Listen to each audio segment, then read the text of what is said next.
ബീഹാർ നിയമസഭാ തെരഞ്ഞെടുപ്പ് തീയതി ഇന്നറിയാം. തെരഞ്ഞെടുപ്പ് കമ്മീഷൻ വൈകിട്ട് 4 മണിക്ക് വാർത്താ സമ്മേളനവും വിളിച്ചിട്ടുണ്ട്. തൗഫീഖ് അസ്ലം അതിന്റെ വിശദാംശങ്ങൾ നൽകും. തൗഫീഖ്, ഒടുക്കം ബീഹാർ നിയമസഭാ തെരഞ്ഞെടുപ്പിന്റെ തീയതി ഇന്ന് പ്രഖ്യാപിക്കുമെന്നുള്ള വിവരങ്ങൾ എപ്പോഴാണ്, എവിടെ വെച്ചാണ് വാർത്താ സമ്മേളനം? അടുത്ത മാസം എപ്പോഴത്തേക്കാണ് ഒരു സാധ്യത കാണുന്നത്?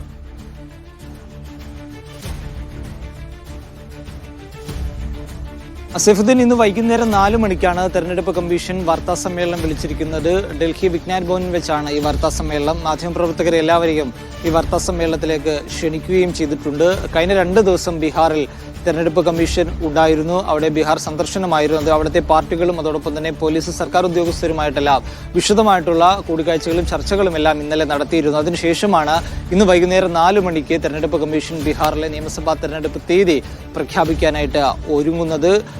നവംബർ ആദ്യവാരമായിരിക്കും ഒരുപക്ഷെ തെരഞ്ഞെടുപ്പ് നടക്കുകയെന്നാണ് നിലവിൽ ലഭിക്കുന്ന വിവരങ്ങൾ. പ്രചരണത്തിനും മറ്റുമായിട്ട് 1 മാസത്തെ സാവകാശം ഉണ്ടാകും. അതിനുശേഷമായിരിക്കും തെരഞ്ഞെടുപ്പിലേക്ക് കടക്കുക. 2 ഘട്ടമായിട്ട് തെരഞ്ഞെടുപ്പ് നടത്തണമെന്നായിരുന്നു ബീഹാർ സന്ദർശനം നടത്തിയതിനിടയിൽ തെരഞ്ഞെടുപ്പ് കമ്മീഷനോട് രാഷ്ട്രീയ പാർട്ടികൾ ആവശ്യപ്പെട്ടത്. 2 ഘട്ടമായിട്ട് തെരഞ്ഞെടുപ്പ് സുഗമമായി നടത്താനുള്ള സംവിധാനം ഒരുക്കണമെന്നുള്ള ഒരു അഭ്യർത്ഥന പാർട്ടികൾ തെരഞ്ഞെടുപ്പ് കമ്മീഷനോട് ആവശ്യപ്പെട്ടിരുന്നു. അതനുസരിച്ച് 2 ഘട്ടമായിട്ടായിരിക്കും ഒരുപക്ഷെ തെരഞ്ഞെടുപ്പ് നടത്തുക എന്നാണ് നിലവിൽ ലഭിക്കുന്ന വിവരങ്ങൾ. അതിന്റെ വിശദ വിവരങ്ങൾ ഇന്ന് വൈകുന്നേരം 4 മണിക്ക് മാത്രമേ അറിയാൻ സാധിക്കുകയുള്ളൂ. എത്ര ഘട്ടമായിട്ടായിരിക്കും നടത്തുക, അതിന്റെ തീയതി തുടങ്ങിയ കാര്യങ്ങളെല്ലാം 4 മണിക്ക് നടക്കുന്ന വാർത്താ സമ്മേളനത്തിൽ വിശദമായിട്ട് തന്നെ തെരഞ്ഞെടുപ്പ് കമ്മീഷൻ അറിയിക്കും.